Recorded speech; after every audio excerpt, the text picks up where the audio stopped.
Thank you so much for being here.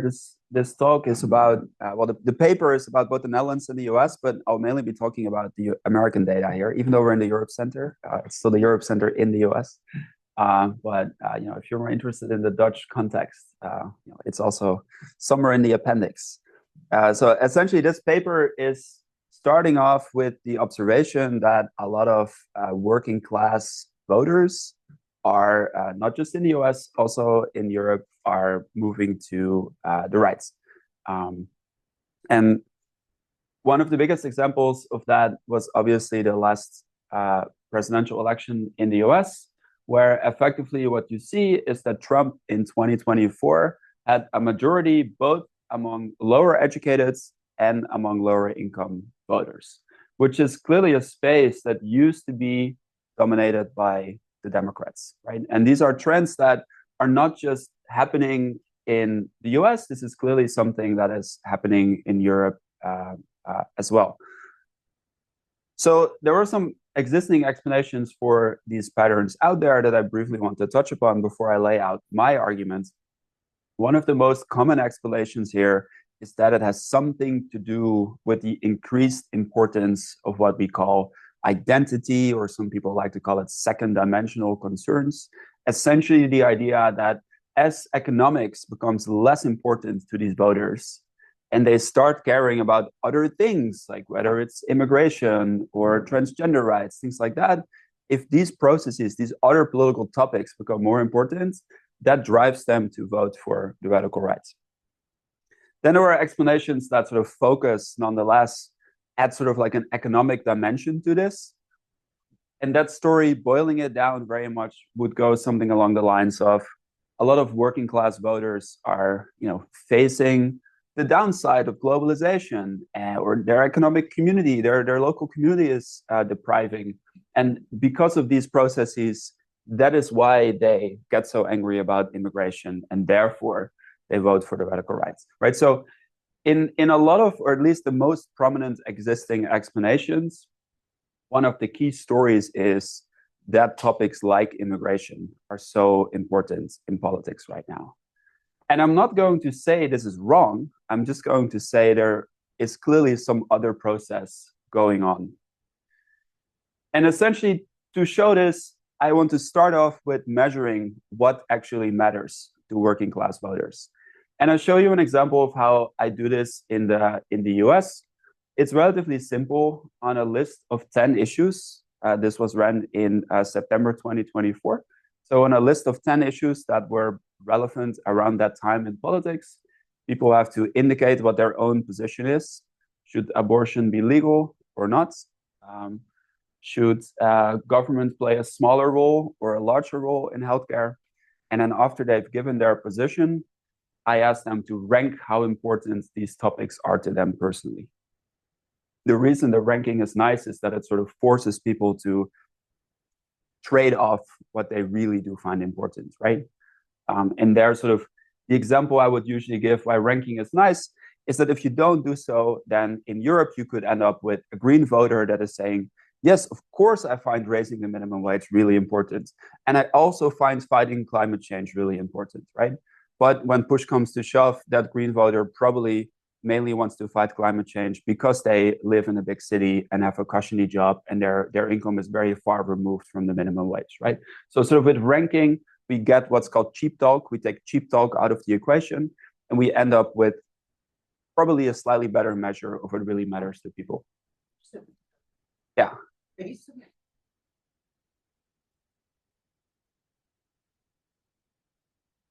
It's a Likert scale, and then depending on which side of the middle they fall from, I take sort of the anchor of that side. So this is a simple ranking question that I use in the US, and then these are what the results show. So I'm breaking this out, and I'm doing this throughout the talk by focusing on lower educated or low income voters. You're either one of the two.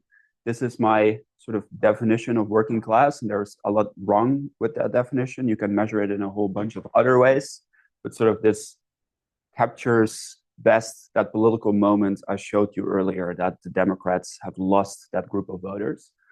And essentially what we find what you see on the x-axis here is how important people find a topic, depending on whether they were pro on that topic or anti on that topic. So essentially what this, for instance, shows with the minimum wage is everyone that is to the right side wants to raise the minimum wage, and everyone that is to the left wants to lower it. And the further to the right you are, the higher you ranked it. So we see that for lower educated or low income voters, a lot of them say that raising the minimum wage is their number one, number two, or number three most important concern, whereas this is not the case for higher educated and high income voters. On immigration, we indeed see that immigration is actually the most important issue in the United States for both lower educated and high income voters, right? So that part of the existing explanation sort of holds true. But nonetheless, the difference with something like raising the minimum wage or housing prices, especially with minimum wage, is very small. So what I'm trying to say here is that yes, immigration and these patterns are sort of similar in Europe with other like cultural concerns. These concerns are really important to a lot of voters, but there is an equally, if not larger, group that remains still thinks economics are the most important issue to them, right? And that raises a puzzle for us. So to give you a couple numbers to make this a little bit more concrete, 28% of working class respondents are anti-immigration and place it in their top three most important issues. Yet 59% are in favor of either raising the minimum wage or government intervention in the housing market, and find one of those two or both a top three issue. 47% of Republican working class voters want to increase the minimum wage or want government intervention in the housing markets, and consider either or both of these a top three priority. So this means that a lot of people that vote for the Republican Party find these issues really important, even though they vote for a party that doesn't want to raise the minimum wage or doesn't want more government intervention in the housing market, right? So essentially, how do we end up in a situation where it's also working class voters that don't find immigration the most important topic? They care about economics, they hold progressive economic positions, and they nonetheless don't vote for the party that wants to implement these same policies. And that's sort of the puzzle I start off with. So why do working class voters with progressive economic attitudes that they find important not vote according to these attitudes? And the argument that I'm going to lay out is that the explanation for this are misperceptions about what is important to the left. So people think that the left is not prioritizing progressive economics. They think the left is about another different set of topics. And essentially, the best way to sort of illustrate what I mean here is one of the most notorious ads of the last campaign, which was this ad the Republicans ran, the idea that Kamala is for they, them, and not for you, right? So the Republicans have sort of capitalized on this perception that the Democrats don't want anything to do with economic issues. They focused on these like culture war topics instead. So how do I go about showing this argument?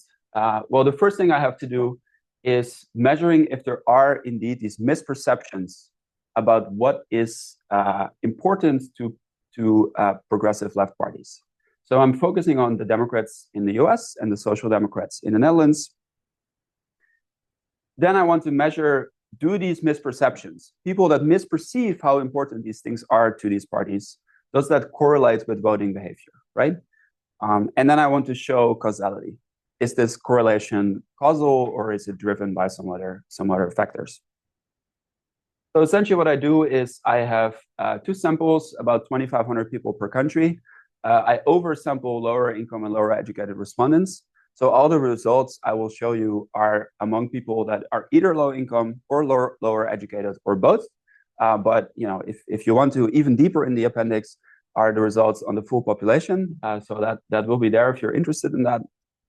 So that's essentially the goals of the studies I ran, the samples I ran them with. This is what the survey looked like. So people come in, they do some background questions, then they do this ranking question I just showed you, and then they're randomized into one of three conditions. So in the control condition, they go directly to the outcomes. In the ask condition, they're asked some questions about what do they think matters to the left. They see an overview of their own answers to those questions, and then they go to the outcomes. In what's called the ask-tell condition, they are asked these same questions about what is important to the left, but then this overview of their own answers includes what the correct answer was. So the key comparison I'm making here is between this ask and this ask-tell group, right? People also call this an updating experiment. You ask people what their prior is, and then you update that prior with correct information, and what is then the effect of updating that prior. Of course, the question remains, well, how do we measure what is important, what left-wing parties prioritize? And this is really hard to do, especially in the US. So essentially what I did is I focused on the degree of support, how strong was support within the Democrats for pro-working family policies. So how strong was support for union legislation, for worker protection, for minimum wage increases, and for Social Security and Medicaid. And what I mean with strength of support is essentially roll calls. So how many people in Congress would vote for worker protection? In how many states that had minimum wage raising initiatives were these supported by the Democrats or by the Republicans? This is, of course, it's tricky, right? This is one operationalization. Maybe it is capturing something else. So I'm going to further down show you some evidence that this is indeed moving these perceptions of what is important to parties. And then if you still don't believe me, in the Netherlands, I have a completely different approach, where what I do in the Netherlands, as opposed to relying on actual voting behavior, I interviewed politicians. I sampled 300 politicians from the Labour Party. And under the assumption that politicians of a party know best what is important to their own party, essentially, I capture the ground truth in a different way. And then I use that as my sort of measure of what is important to the left. So this is, for instance, what this measure in the US looks like, right? How many of the 13 ballot initiatives that there have been in the US at the state level to raise the minimum wage, how many do you think were supported by the Democratic Party or by the Republican Party? I combine these measures, these four measures with different skills like that, sort of into a single index of misperceptions, I call it. I standardize the skills, I put them together, and essentially that's allows me to end up with a single measure of how much do people underestimate the strength of support among the Democrats for these pro-working family policies. And essentially what I find is that these misperceptions, from zero, no misperceptions, to higher values, they're very, very common. About 92% of voters hold some degree of misperceptions about this, mainly because they think, for instance, an example about the PRO Act, which is a pro-working working voter act in Congress. They don't realize that essentially all Democratic people in Congress would vote in favor for this act, whereas essentially no Republicans do. So essentially that's why people are accurate sort of at estimating the direction here, but they're very far off about the magnitude, this true strength of support. And we indeed see that these misperceptions are more common among working class voters than among non-working class voters.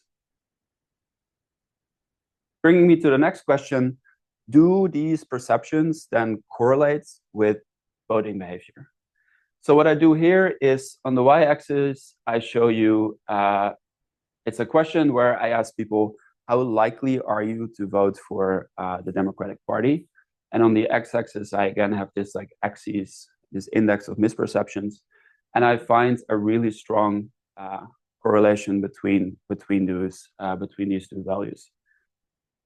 So far, it seems that if people think that the Democrats are not all supporting pro-working family policies, if that is what you expect, you are much less likely to vote for the Democratic Party.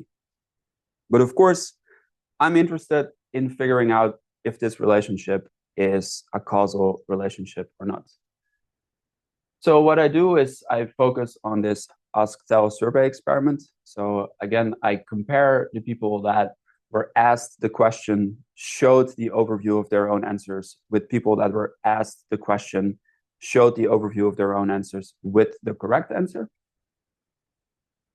And essentially, just to briefly show you what this looks like, for instance, again, this ballot initiative question on the minimum wage. They said, oh, I think that in 8 of these states, the Democratic Party was supporting these initiatives, and the Republican Party was supporting it in 12 of the states.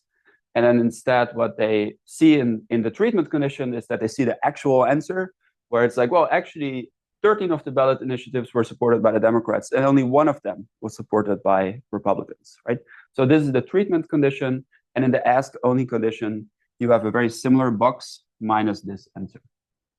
So the only thing that changes in these 2 conditions, everyone is asked the question, but some people are asked the question and given the correct information. The outcomes that I'm looking at, first there is this manipulation check measure, right? We have a slightly difficult operationalization of what matters to the left. So I want to do a lot of work showing you that these treatments really influence perceptions of what is important to the left. The voting likelihoods measures, who are you likely to vote for? How warm do you feel about these parties? And then I want to sort of capture mechanisms here. And one of the key mechanisms that I think is driving any potential results on this vote likelihood question are essentially perceptions of which party is more likely to help people in economic hardship. So I measure that through a battery of different items. So to start with, these questions that allow me to show my treatment is moving the variable that I hope it moves. I asked them, which party do you think would be most committed to, for instance, ensuring wages go up? And then they have this scale. This is, again, a scale that has a trade-off in it. So they have to choose between either one party or the other. So what I expect to find, if the treatment makes people think that the Democrats are the party versus the Republican Party that is more likely to be committed to ensuring wages go up, then I would expect that people move this slider further to the left, which is the 0 points. And this is essentially what I find, right? So if people are in the ask-tell versus ask condition, they're more likely, slider moves to the left, negative values, they're more likely to pull the slider towards, hey, it's the Democrats that are the party committed to ensuring wages go up. It's the Democrats that's the party that's committed to helping unions. So it seems to be that I am moving what I hope to move with this treatment, but am I moving voting, which is the next thing I'm going to focus on. This is how I measure voting. So it's a bit of a different scale, right? Now it's just 0 to 100. How unlikely or likely are you to vote for the Democratic Party? Pretty standard way to capture this. I asked the same for the Republican Party. And essentially what I find is that if people are in this correction condition, they're less likely to vote for the Republicans. And it's just not significant, but slightly more likely to vote for the Democrats. The difference is significant. Obviously, voting is a very hard question to move. And that's why I also have these questions on how people feel about the different parties. And there I find this sort of consistent effect across the board. People are told what these parties really prioritize, less likely to vote for the Republicans, more likely to vote for the Democrats. Well, what's driving these voting effects? This is where I again sort of get to these mechanism outcomes I talked about earlier. So here the question is, it's the same scale again, right? Like we'd like to know which political party people think would be most committed to supporting policies that help working and middle-class Americans, for instance. And effectively what we find is that people consistently think the Democrats are the party that is more likely to be committed to improving the working conditions of workers, representing interests of Americans who work for a minimum wage, and supporting policies that help the working and the middle class. Right, so telling people the party prioritizes progressive economics makes them think, hey, that is the party that stands for the working class, which is likely what is driving these effects on this voting outcome scale. Which brings me to the policy implications of this talk. So essentially, what you see here is a flowchart where the outcome is what people say they would vote. So again, this was in September 2024. This was relatively close to the election. These are sort of, you know, the outcomes people indicate who they would vote for if the election were today. And then I focus only on people that are less educated or low income, right? So my definition of working class voters. And then I focus among them on the group that has some degree of misperceptions. And then I sort of break this out about based on what their own positions are and how important these different positions are for them. So what you find is that among working class voters that hold misperceptions about what the Democrats stand for, people that are culturally conservative, which is immigration. So people that are anti-immigration, but they don't rank this in their top 3. So they're anti-immigration, but it doesn't really matter to them. But they're economically progressive, minimum wage or government intervention in the housing market, and they rank those issues in their top 3. Of this total set, that is about 29% of people. So these are people that are culturally conservative, doesn't matter to them, economically progressive, it's important to them. And from those, about 10% of the 29 go to the Republican Party. 4.7 undecided, 4.1 says they would abstain. So these are essentially the voters that, based on what they find important, based on their policy positions, that are more, you know, if they were to truly vote based on what matters, based on their own policy positions, these are voters that you would expect to predominantly move to the Democratic Party. Whereas we see that the group of voters that do place being anti-immigration in their top 3, but that are also economically progressive, almost all of them go to the Republican Party. It's only those voters that are culturally progressive and economically progressive that are going to the Democrats.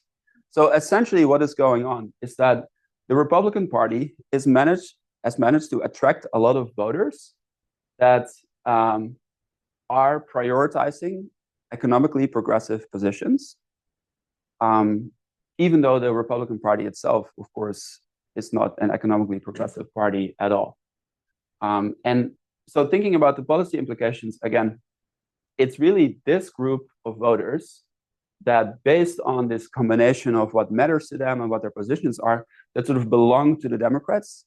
And obviously, had this about 10% of people actually gone to the Democrats, or about half of them, then there would probably be a different president in the White House right now.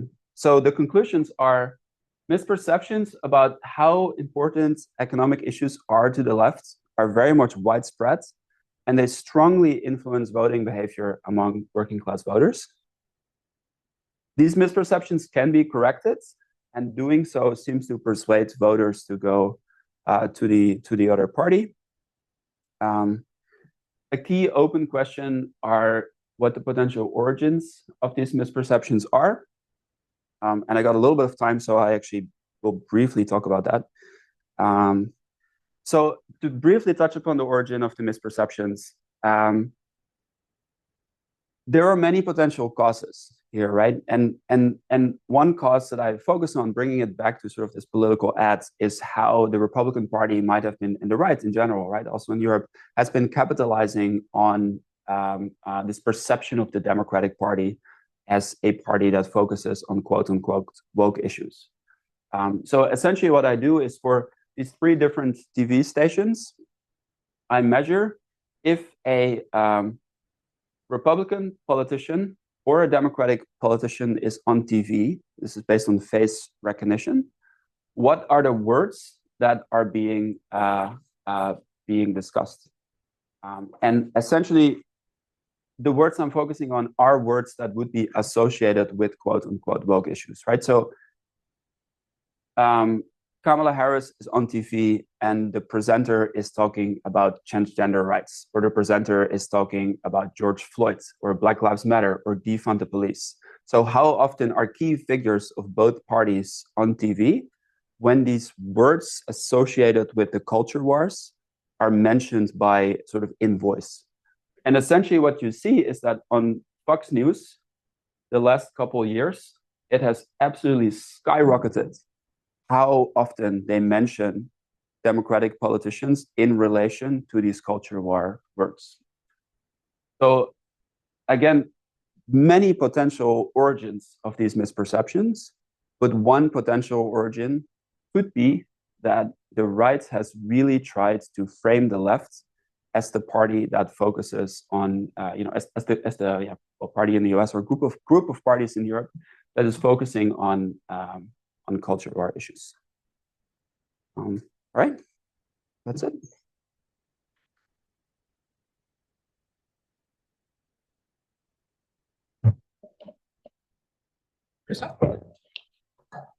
Thank you. I have two questions. One very specific, just about what you showed last.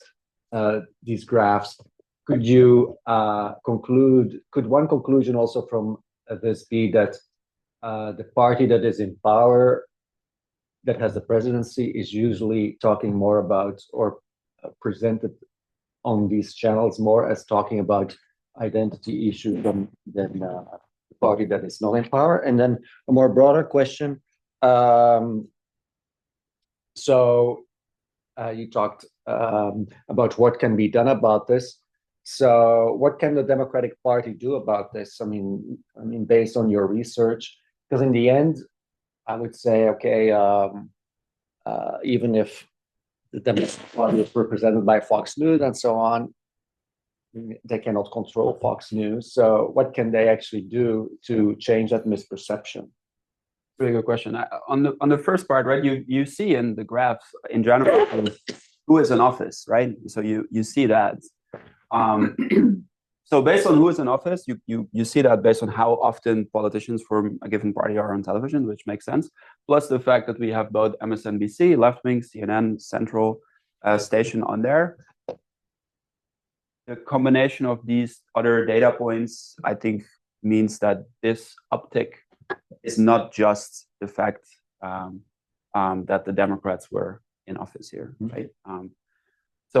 As in, it wouldn't have been that high. On your second question, like, what can the Democrats do? Yeah, I mean, I think it's a good question, and I feel if we truly believe this origin of these misperceptions, then it would be pretty hard to change them. But of course, the Democratic Party also has ways to, get the message out to voters about what they stand for. So I think one answer here is telling a different story about economics and probably talking about it more than they do currently. I think that is likely one part of the answer here.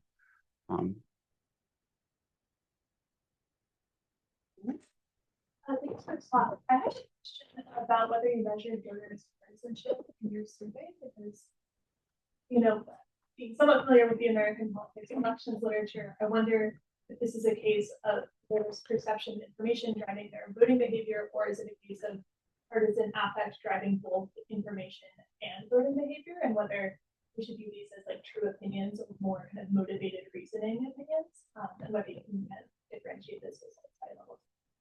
Yeah, that's a really good question. So essentially,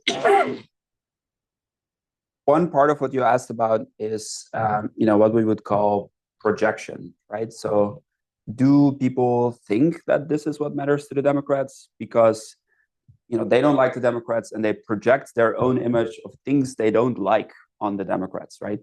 That could be what's going on, but essentially I would have like two answers to that. One is actually the experiment, right? Because that shows that this updating can only happen sort of in one direction. The other explanation, I hope that's what I'm going to show here. Yeah, that is it.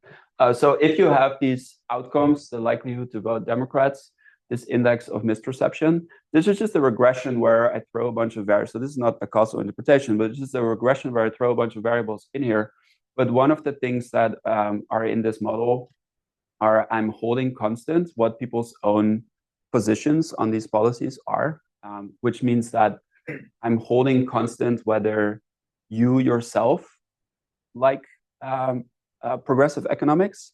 And if you do, then through some projection mechanism, we would, that would imply that because you like progressive economics and you don't like the Democrats, therefore I think the Democrats don't want progressive economics. But even holding constant what people think themselves, these misperceptions are still one of the most important explainers of voting for the Democrats. So I think like projection is a key problem here, but with these regressions, alongside the fact that the experiment is clearly updating these perceptions, I think that's not what's driving my results. I would have thought that voters are influenced above all by their lived experience, not just on the sort of theoretical reputation of political parties. So the Democrats were in government, or social democrats in Europe have been in government, and the lived experience of low and middle income people is that their real living standards have been declining. So having a reputation for being a political party that would increase the minimum wage is meaningless if you're a low-income earner and you've seen prices skyrocketing and your real income declining, and the party comes along and says you should vote for us because we're the party that will increase wages. And they're just going to roll their eyes. And it's the same on immigration. I mean, huge numbers of illegal migrants moving into the Netherlands. Let's just take the Netherlands. It clearly annoys people. And I mean, it's not the theoretical position of the parties, it's the reality, the lived experience of the voters, which is that the outcomes have been hopeless as they perceive it. I'm not saying I think they are, that's their perception. So social democrats and even the centre-right in the Netherlands is seen to have failed, and they go and vote for Geert Wilders. I mean, it's lived experience. These parties haven't been seen to be living up to their rhetoric. I have two answers to that. I think the first one is, I think you're right, but I actually think that fits with the argument, right? Because one origin of people thinking that these parties do not prioritize progressive economics could be because, according to voters' perceptions, when they were in office, they didn't implement these policies, right? So I think that actually fits very well with this story. At the same time, other part of my rebuttal, I would say that I disagree with you because I think both in Europe and in the US, and I think this is also something that the right has strategically done very well. People often say, oh, all these bad things are happening, jobs are disappearing, this and that. It's the fault of the left. Whereas if you actually look at how long the left has been in office, especially in the last 2 decades, I mean, take the Netherlands, for example, it's always been the right that has been in office. And in the UK, right, as well, like Labour is in office now, but before that, we had years and years and years. And they're doing fantastically well. I mean, this is 14% now. This is no, exactly, yeah. But this is, I think that this is it's an interesting puzzle, right? Sort of where how much people think the left is responsible for any economic problems does not seem to stand in relation with how much the left has been in office over the last years. So I think in that sense, I partly disagree with you and I partly agree with you. Any? Yes, actually, my question was very similar, so hopefully it isn't too redundant. But I was thinking specifically of the American case where you have, I think certainly I think the flowchart was really compelling, especially with this group of voters who are economically progressive, but they do have these culturally conservative views, but they are or they are, ranked as highly as others, but that still sways them to vote Republican. That would make sense, obviously, if you have these cultural concerns. But I guess very similar to the previous question, because we've had really solid political evidence of things like the Big Beautiful Bill and the government budget bill taking away healthcare, SNAP benefits being frozen by the Supreme Court, just really visible signs of the Republican administration not wanting to benefit the working class. Would that not sway voters away from the Republican Party, or are these cultural factors just so strongly swaying voters, even if they are ranked lower in their priorities when they're considering who to vote for? Yeah, this is a good question. So I would argue, right, in my arguments, it would be that it's not swaying people as much because they essentially don't see an alternative on the menu, right? And the way I put this in the paper is, as a voter who's conservative on immigration but progressive on economics, you don't perceive a party out there that wants to implement progressive economic policies. So, well, you can't have the thing you find most important, which is these progressive economic policies. Well, then at least let me vote according to the party that agrees with me on immigration, even though this is not a top concern for mine. So that's I think what's partly at work here. Then of course the question sort of would become at what point would this cycle break, and would people start to update and correct their misperceptions? And I think that's sort of an important open question. That's out there. But if it really has, if part of what's going on is how right-wing media is talking about the left, and as Christoph said, it's really difficult for the left to control that. Then it might be a while. Go ahead. No, go ahead. You were first. But my question might be redundant as well. I'm a business scholar in APAC, and I specialize in American politics. And as you know, in these days, a lot of interesting and mainstream pundits like Ezra Klein and Professor Mook, and even Louis Teixeira, they are arguing on it's not a matter of communication strategy. They are arguing we need to dramatically change the balance between identity politics and economic politics when it comes to policy agenda. So what do you make of that kind of mainstream compelling argument in these days? Your argument is so provocative to Ezra Klein and a lot of other interesting pundits. Yeah, I think it's a good point, and I think yeah, look, that can be another sort of part what underpins these perceptions of the Democratic Party, right? Is how they themselves have talked about politics and how they themselves have tried to persuade voters.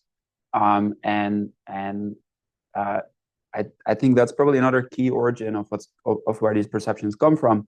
And in that sense, I would agree with Ezra Klein and others that telling a different economic story or prioritizing economics more is probably a likely promising direction. I was going to ask, how did you pick which issues to poll people about, like the minimum wage thing? Like, what were some of the other ones? How did you choose those?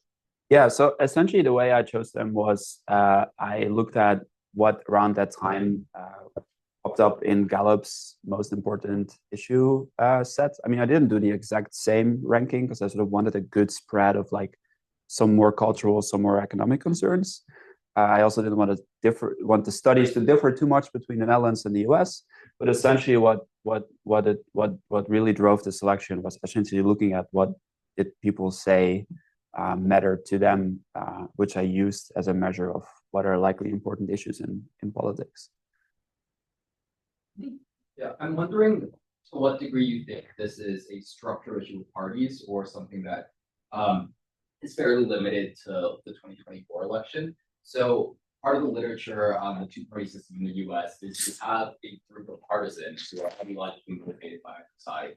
And then you have a group of people who tend to vote flip-flop between elections because it's some type of a referendum on how the current administration is doing, just adding on.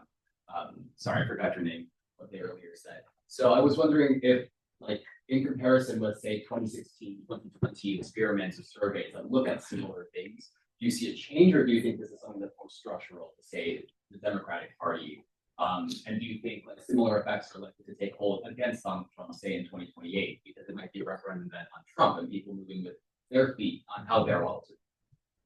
It's a good question. I mean, I think this is probably a development that has been, going on for about a decade or so. But I have the feeling that, clearly, maybe the main campaigning point of Donald Trump in the last election was against woke, right? So I have the feeling it really came to the forefront in the past election, and I think it's an important open question whether this is something that is likely going to work still in the next election. I don't think we have the answer yet, and I think sort of there are two like important dynamics going on. On the one hand, are these like internal discussions in the Democratic Party and among the left in Europe, sort of. Should they focus more on economic issues? Should they reframe how they talk about economic and cultural issues to sort of like more try to, talk about this as like a single story as opposed to as two different topics? I think these discussions are going on, and I have the feeling that it's likely the Democratic Party is going to lean a bit more into economics than they maybe have in the past. So I think there will be this change in what the Democratic Party will be focusing on.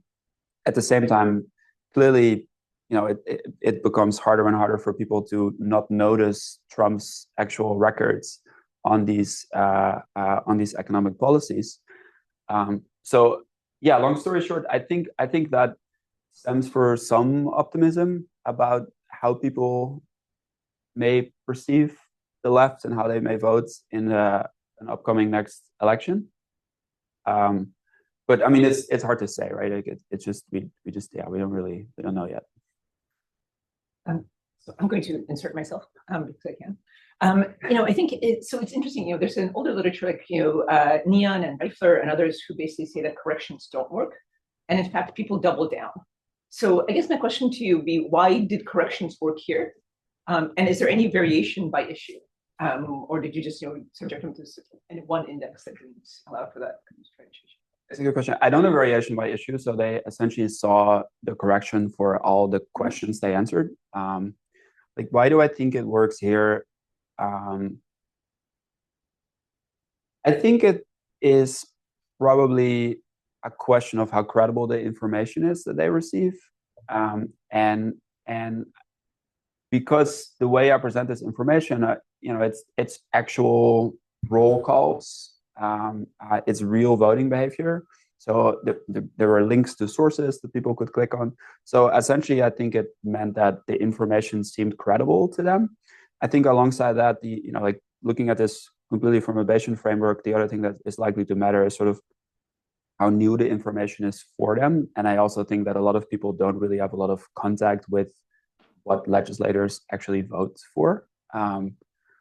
So I think the information was both trustworthy and it was new. And I think that likely means that it seems to work quite well. I am sort of surprised because I have other papers that use these updating experiments. I have one study where I look at attitudes towards unions in the US, where you tell people, hey, unions are actually tools that really increase people's material well-being. And that also really moves sort of attitudes towards unions and interest in joining unions. So I think updating experiments work really well.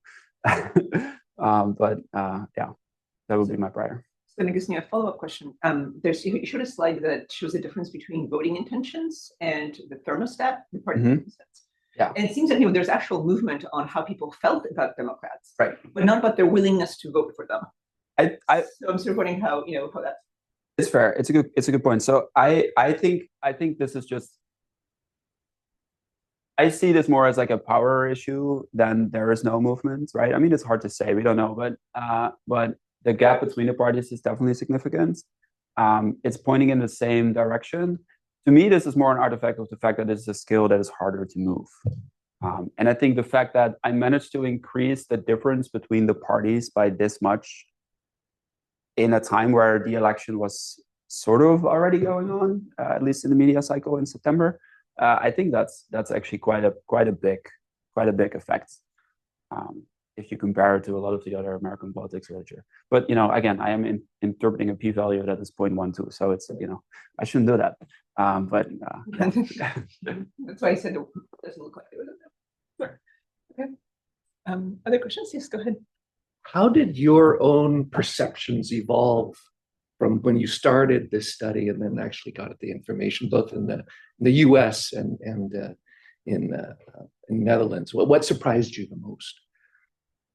That's a good question. I started this study with, look, I'm completely through and through a quantitative social science researcher, and I think it's extremely silly that we don't talk to the people that we study, and I'm guilty of this myself.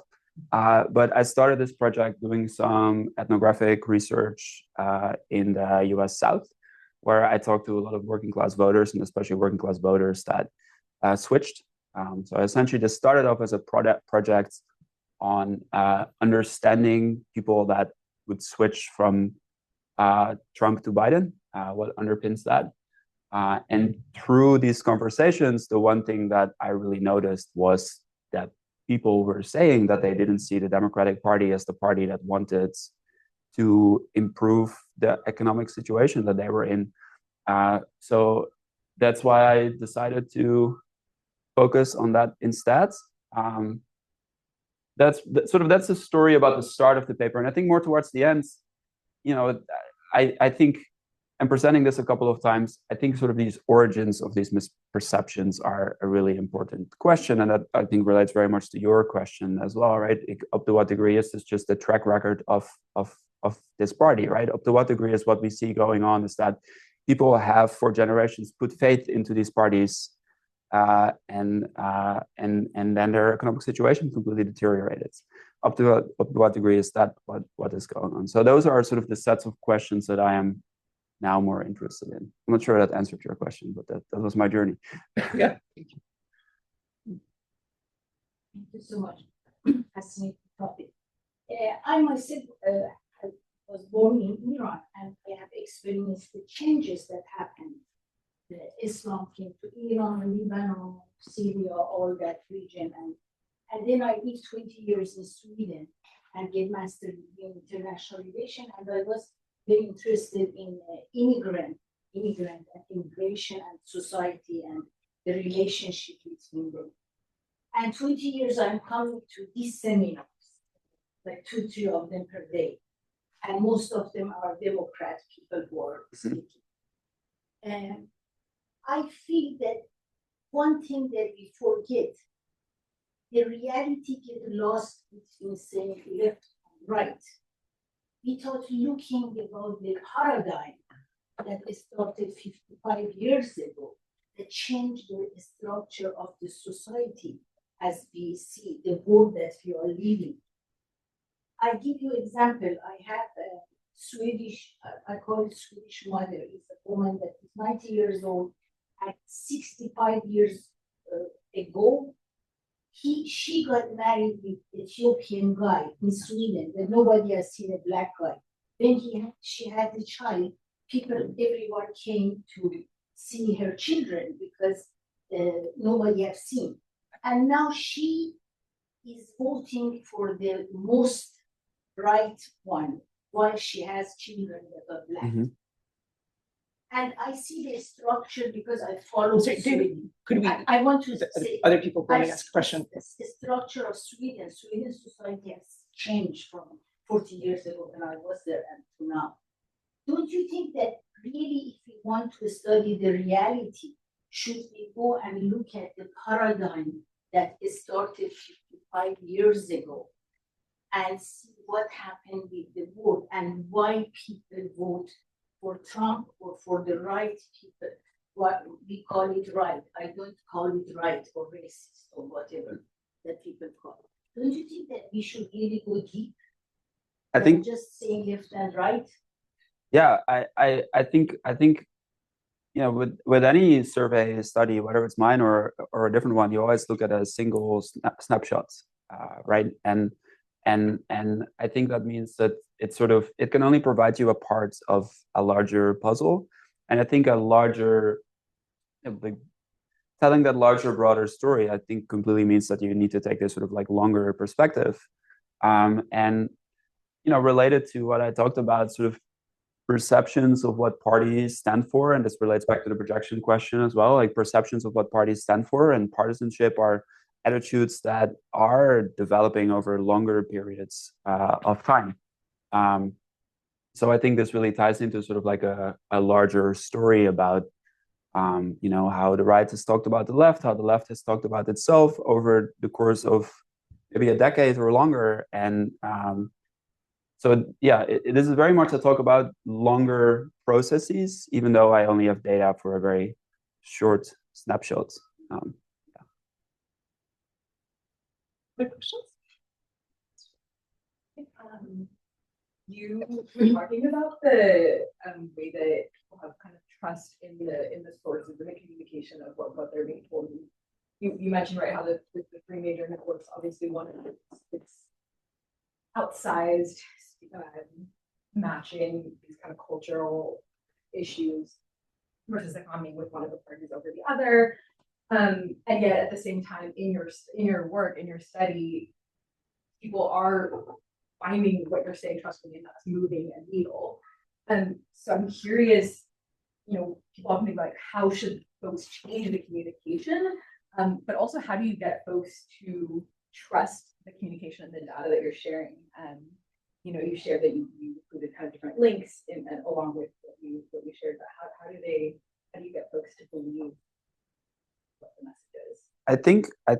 I mean, speaking very specifically for the context of my survey and maybe these updating experiments in general, I think it's about the credibility of the information that you present, and how do you make things more credible by showing sources. Like for instance, one thing I played around with as well was to try to match because one problem with this paper is my operationalization of what is important to the Democrats, right? People would argue, are you not just measuring what the position of the Democrats is? And we have lots of research showing that if you tell people the position of a party and they have that same position, they like that party more, right? That's not the story I want to tell. This is about what is important to the Democrats. And maybe I measure that in the wrong way. So one thing I tried to do was sort of more mimic the Dutch design, where I interviewed politicians, and the politicians themselves did this like ranking exercise. What is important to your party? It's really hard to get interviews from American politicians. So I instead went to academics. I was like, hey, I have a panel of 100 American political scientists, and they ranked what they think matters to the Democrats. Do you now change your attitudes about the Democratic Party if I tell you that information? And that didn't have any effect. It didn't even, importantly so, it didn't move my manipulation check, right? So the treatment failed. So that just showed that if you don't have a credible source, even though it is arguably a better operationalization of my theory, if the source is not seen as credible, people don't believe it. Yeah. Okay. How did you go into the perception of welfare in the United States when you went into the economic progressive question? One thing I've seen, my perception from the media, is the right sometimes sees welfare as being given not correctly, given to people that don't deserve it or people that don't want to work. And that influences voting. That's kind of going into the weeds, but I'm wondering if you touched upon that at all. I did not. No. I mean, it's an important question. I do have some other work on this question, which is a little related, but I actually find in this other study that perceptions of the deservingness of welfare recipients do not influence whether you want the government to implement more welfare policies if you yourself are poor.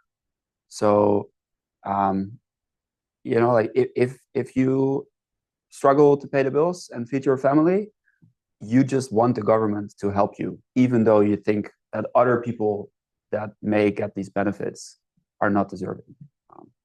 So that's just accept it. An awfully optimistic note on which to end the seminar. Thank you so much for the great talk, and thank you to the audience for the good questions.